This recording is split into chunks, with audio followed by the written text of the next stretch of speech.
The beat of New York. 103.5 KTU. 103.5 KTU. I'm Cubby. That's Carolina. We know this guy. Yeah, Sam Smith. Yeah.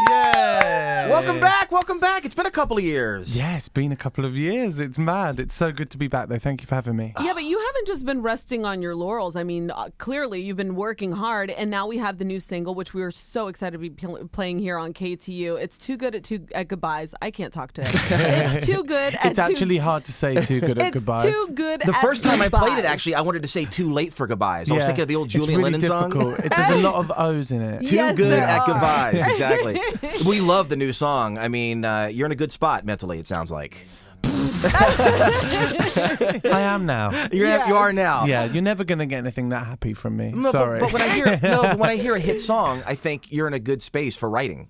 Oh, completely. And I can't really write happy songs. Right? Is that when we know I've that you tried. jumped the shark when you write a happy song? Is that like that's It will all probably be over at that point. You're not going to be remaking Pharrell Happy. You're not going to be doing that.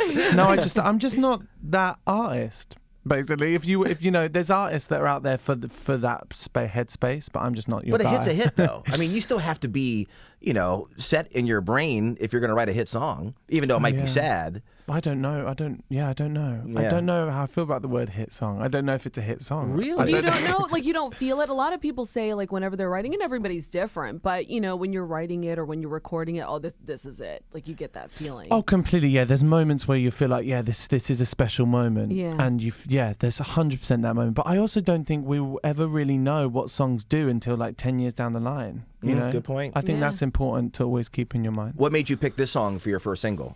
Do you know what? It's really hard to pick a single for this album because more than ever, this album is an album, and picking a single was really tough. But it was about my voice, and it's one of the most stripped songs on the record. So that was the most important thing for me. And we have no release date yet, do we? No, but it's before Christmas. It is? Before Okay, Christmas. that's all you're going to Yeah, give before me? Christmas. Where did you write it, though? You took some time off? Did you Yep. travel? Were you inspired by many places that you'd been? I was Or mostly in London, but I Okay. did a few trips. I did a trip to Ireland, strangely. I went into the countryside of Ireland, and that was an amazing week of writing. Went to Nashville, which was a dream come true. How cool is that? Writing there is great. The music scene there is just incredible. And I wrote a few songs in LA as well. Well, the album should be called All Over the World. I'm going to title you Shouldn't right it? now. Worldwide Woman. All do you think you got inspired, or do you get inspired from going to different cities? Did different things hit you? Completely, yeah. And for my next record, I'm going to really make sure that I step away from London and just travel more when I write, because it was really empowering and just inspiring. It freshens you up, kind of. Yeah. Massively, yeah. I think you've said it that this album is even more deep and more emotional than In the Lonely. Can you go there? I mean, I did. Really? Do you know what? To be honest, this album isn't even as deep as some of the stuff that could have gone on the album. I wrote over 120 songs, and there was a period where I got so deep that I was just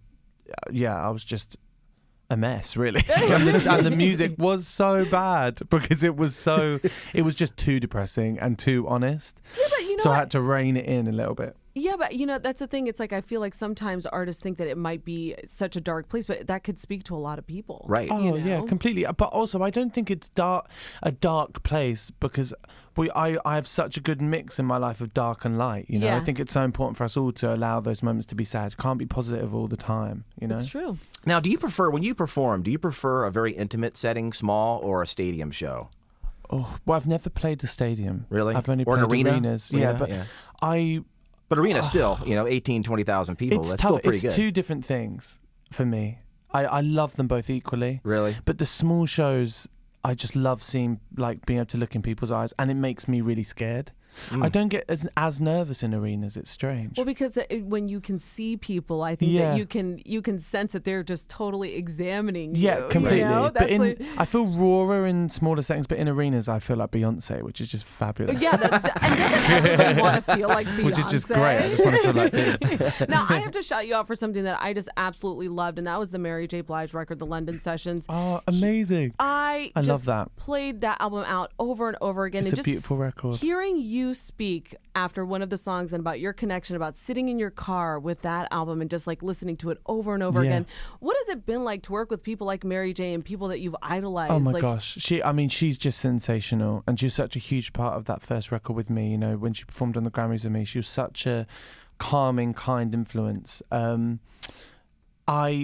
Working with my idols has just been outrageous. It's been just amazing. And sometimes it hasn't been great. Yeah. And I have learned you've got to be very careful. You know, just because you're a fan of someone's music doesn't mean it's going to work out for you both in the studio, you know, because working with people in the studio is just like going on a date. You know, there's got to be an initial connection. Yeah, so then you have to swipe left and be like, okay, I'm out. Yeah. Exactly, and I was swiping left for a year. Great. Well, but you know what? That's like, they say sometimes you don't want to meet your idols because you don't want to be let down, you know? Yeah, I'm very careful now about who I work with or meet. Who's number one on your list of I haven't worked with yet but would like to? Gosh.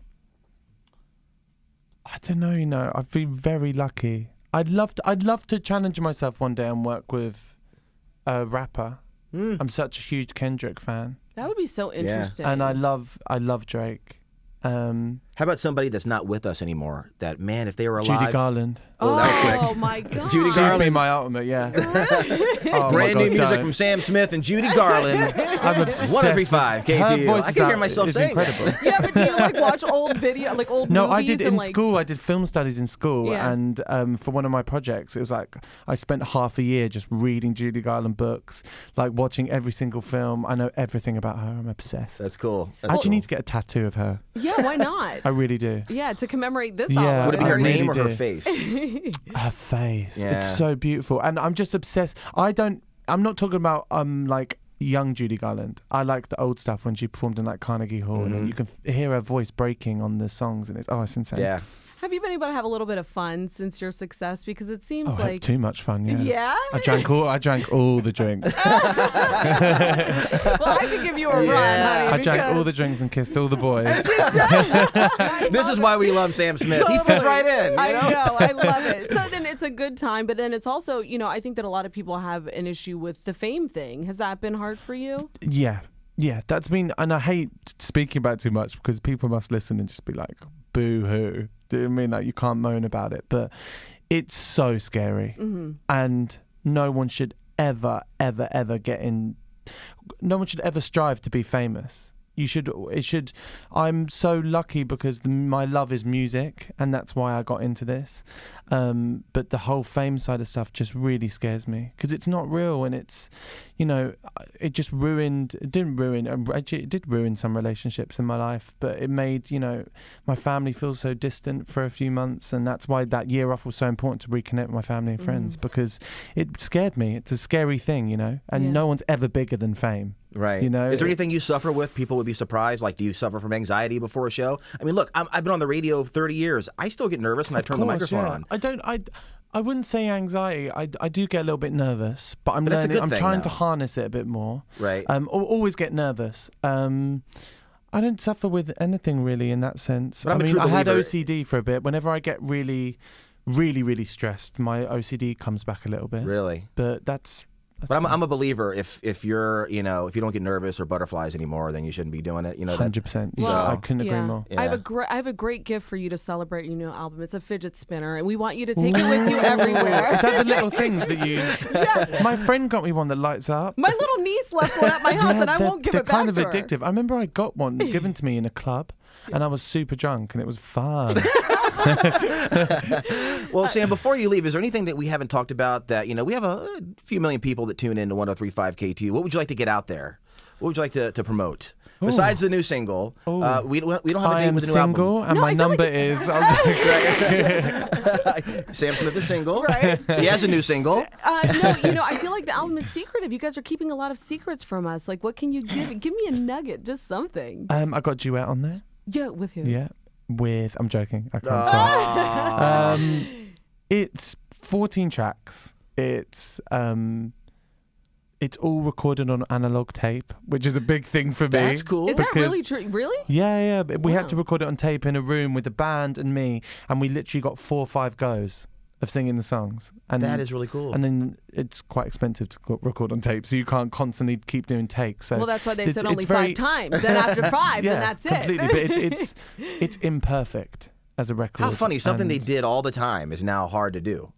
It's crazy, isn't it? whole And the tape sound thing. is so much better. Really? And yeah, you just hear that crackle, and it sounds like those old soul tunes. I love you old know? vinyl, don't you? Me too. I'm Yeah. obsessed. Yeah. Well, I love how you said it's imperfect. I think that we will see that it's absolutely perfect. Sam thank Smith, you. thank you Yeah. so much. I'm going to try it one more time and try not to mess it up. Sam Smith. Sam Smith, Ready? too good at goodbye. Yeah. We love you, Sam. The beat of New York. 1035 KTU.